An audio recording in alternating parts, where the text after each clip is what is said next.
दोस्तों वैसे तो आप हमारी हर खबर पर बहुत ज़्यादा यकीन करते ही हैं, बहुत ज़्यादा आपको भरोसा है हमारी बात पर।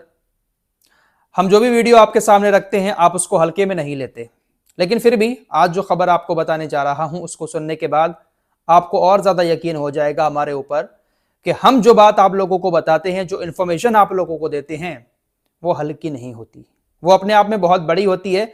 बस फर्क ये है कि हम थोड़ा पहले बता देते हैं, इसलिए वो खबर थोड़ी छोटी लगती है, लेकिन एक दो दिन में उस खबर की बहुत ज्यादा चर्चा पूरे देश के अंदर शुरू हो जाती है। ज्यादा तारीफ तो नहीं कर दी मैंने अपनी, खैर कभी कभी कर देना चाहिए अपनी तारीफ भी। चैनल पर पहली बार आकर हमारी वीडियो देख रहे हैं, सब्सक्राइब नहीं किया है तो सब्सक्राइब करके हमारे साथ जुड़ सकते हैं, क्योंकि यहां पर आपको तमाम इंफॉर्मेशन बहुत आसान भाषा में बताई जाती है। कल हमने आपको एक एप्लीकेशन के बारे में बताया था जिसका नाम है संचार साथी। कल आप लोगों ने अगर वीडियो देखी होगी तो शायद आपने, हो सकता है कि ज्यादा गौर से इस बात को ना सुना हो कि क्या है ये संचार साथी ऐप जिसके बारे में फराज भाई बता रहे हैं, जिसको सरकार ने कहा है कि हर मोबाइल में अब डाल दिया जाए। डिपार्टमेंट ऑफ टेलीकम्युनिकेशन की तरफ से कल तमाम मोबाइल बनाने वाली कंपनियों को एक आदेश दिया गया कि आपके पास 90 दिन का वक्त है। जो भी कंपनी भारत के अंदर मोबाइल बनाएगी उसको अपने मोबाइल में प्री इंस्टॉल यानी प्री डाउनलोड संचार साथी ऐप देना होगा। बहुत सारे ऐप होते हैं हमारे मोबाइल में, जब हम नया मोबाइल खरीदते हैं जिसको हम अनइंस्टॉल भी नहीं कर पाते, वो हमेशा मोबाइल में रहते ही हैं।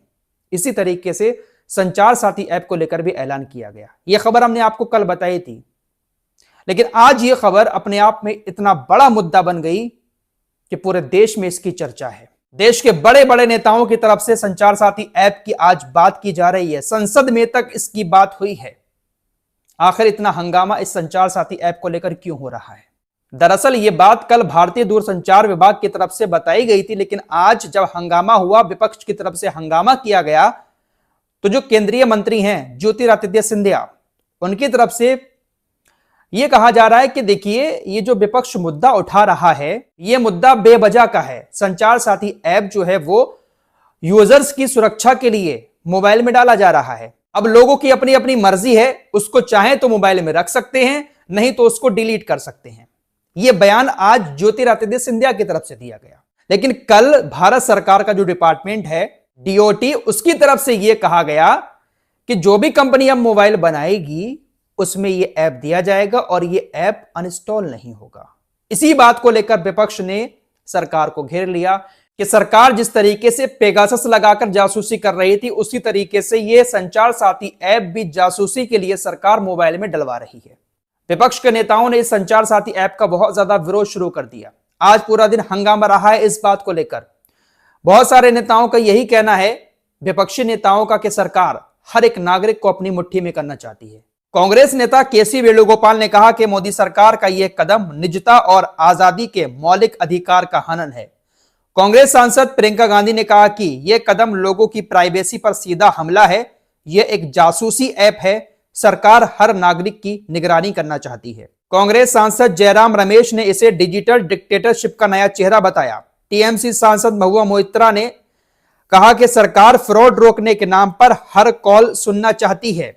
अखिलेश यादव ने भी कहा कि सरकार मोबाइल की जासूसी करना चाहती है। तो तमाम विपक्षी पार्टियों के नेताओं की तरफ से यही कहा गया कि सरकार इस एप्लीकेशन को डालकर तानाशाही दिखा रही है, हर एक इंसान को अपनी मुट्ठी में करना चाहती है, सभी की जासूसी करना चाहती है।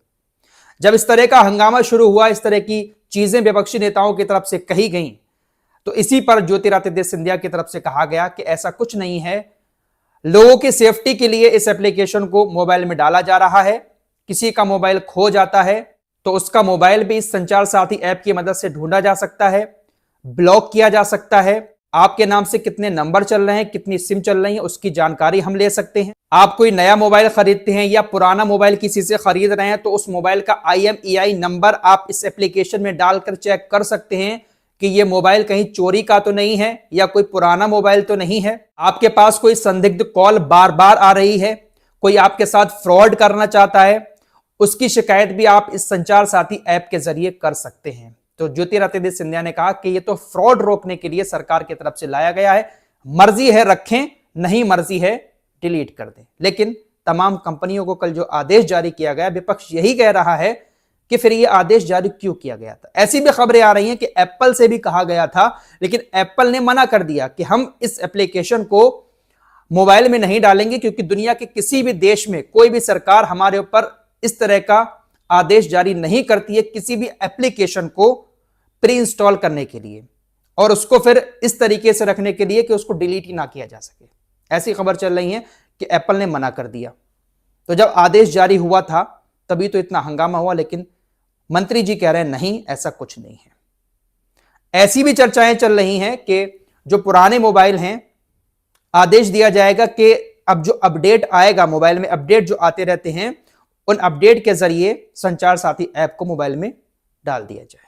फिलहाल ज्योतिरादित्य सिंधिया ने तो कह दिया है कि इसको आप डिलीट कर दें या रखे रहें, लेकिन आगे देखते हैं क्या होता है। संचार साथी ऐप 17 जनवरी 2025 को यानी इसी साल लॉन्च किया गया था। अब तक 1 करोड़ से ज्यादा लोग इसको डाउनलोड कर चुके हैं। आंकड़ों के मुताबिक जनवरी से लेकर अब तक तकरीबन 7 लाख खोए हुए फोन इस ऐप की मदद से वापस आ चुके हैं। सिर्फ अक्टूबर के महीने में ही प्रशासन ने इस ऐप की मदद से 50,000 फोन को ढूंढ निकाला जो चोरी हो गए थे। जनवरी से लेकर अब तक संचार साथी ऐप की मदद से 3 करोड़ से ज्यादा फर्जी कनेक्शन काटे जा चुके हैं। 37 लाख से ज्यादा चोरी के डिवाइस ब्लॉक किए गए हैं। बहुत सारी खूबियां इस संचार साथी ऐप की हैं, लेकिन इसके ऊपर जासूसी का आरोप लग गया है। आरोप इसलिए लगा, अब तक इसकी चर्चा इसलिए नहीं थी ज्यादा, क्योंकि सरकार ने कल जो आदेश जारी किया कि इसको मोबाइल में रखना ही रखना है, आप चाहे अनइंस्टॉल कर दें, हो नहीं सकता। वैसे ऐप अच्छा है, बहुत सारी इंफॉर्मेशन इससे मिल रही है। अगर आप चाहें तो रख सकते हैं, अगर आप चाहें तो डिलीट कर सकते हैं, यही ऑप्शन अच्छा है।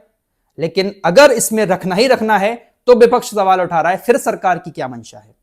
हम चाहे रखें, हम चाहे ना रखें, हमारी मर्जी है, लेकिन जो कल आदेश था वो क्या था, यही विपक्ष कह रहा है। मैंने भी इस ऐप का इस्तेमाल किया है, बहुत सारे ऑप्शन बहुत काम के हैं इसमें। आप बहुत सारी इंफॉर्मेशन इससे ले सकते हैं। आपका मोबाइल चोरी होने से भी बच जाएगा, चोरी हो गया है तो मिल भी सकता है, आप चाहे तो उसको ब्लॉक भी कर सकते हैं। बहुत सारे अच्छे ऑप्शन हैं। अभी तक सब कुछ सही था, लेकिन सरकार ने कल ये जो हमेशा मोबाइल में रखने का आदेश दिया, इससे विरोध होने लगा। अब कुछ एक्सपर्ट भी सोशल मीडिया पर हैं, विपक्ष के सपोर्टर्स हैं, विपक्ष की बात रखने वाले हैं, वो कह रहे हैं स्क्रीनशॉट शेयर करते हुए कि ये संचार साथी ऐप जो है वो आपके मोबाइल के कैमरे का भी एक्सेस ले लेगा, आपकी जो कॉल हिस्ट्री है उसका भी एक्सेस ले लेगा, आपका जो कॉन्टैक्ट लिस्ट है उसका भी एक्सेस संचार साथी ऐप के पास चला जाएगा। यहां तक कि आपके एसएमएस, आपकी गैलरी, जो कुछ भी है मोबाइल के अंदर, वो सब एक्सेस संचार साथी ऐप के पास चला जाएगा। और संचार साथी ऐप किसका है? सरकार का।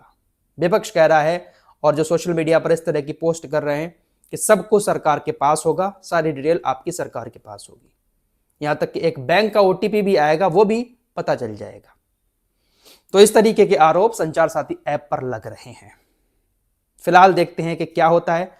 क्या सरकार ने जो आदेश दिया था कि मोबाइल में हमेशा ऐप रहे, वो आदेश जारी रहेगा या फिर मर्जी पर चलेगा, रखें या डिलीट कर दें। बाकी आपकी भी मर्जी है, आप एक बार मोबाइल में चाहें तो इंस्टॉल कर सकते हैं, कोई इतनी घबराने की बात नहीं है। मैंने भी किया है, मैंने भी चलाया अपने मोबाइल में।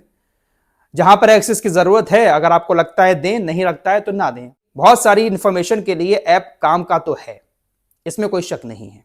फिलहाल एक और बड़ी खबर आ रही है। मोदी सरकार ने अब सरकारी इमारतों के भी नाम बदल दिए हैं। पीएमओ परिसर का नाम बदलकर अब सेवा तीर्थ कर दिया गया है। पीएमओ परिसर जहां पर प्रधानमंत्री देश के रहते हैं, अब उसका नाम सेवा तीर्थ हो गया है। केंद्रीय सचिवालय का नाम बदलकर कर्तव्य भवन कर दिया गया है। केंद्रीय गृह मंत्रालय की तरफ से ये आदेश जारी किए गए हैं। फिलहाल इस पूरे मामले पर आप लोगों की क्या राय है? क्या विपक्ष जो आरोप लगा रहा है जासूसी के, वो सही है, या फिर सरकार साइबर फ्रॉड को रोकने के लिए हर मोबाइल में इस ऐप को डालना चाहती है? अपनी राय भी कमेंट बॉक्स में जरूर बताएं। कुछ और खबरों के साथ फिर हाजिर होऊंगा। अपना ख्याल रखिएगा। अल्लाह हाफिज।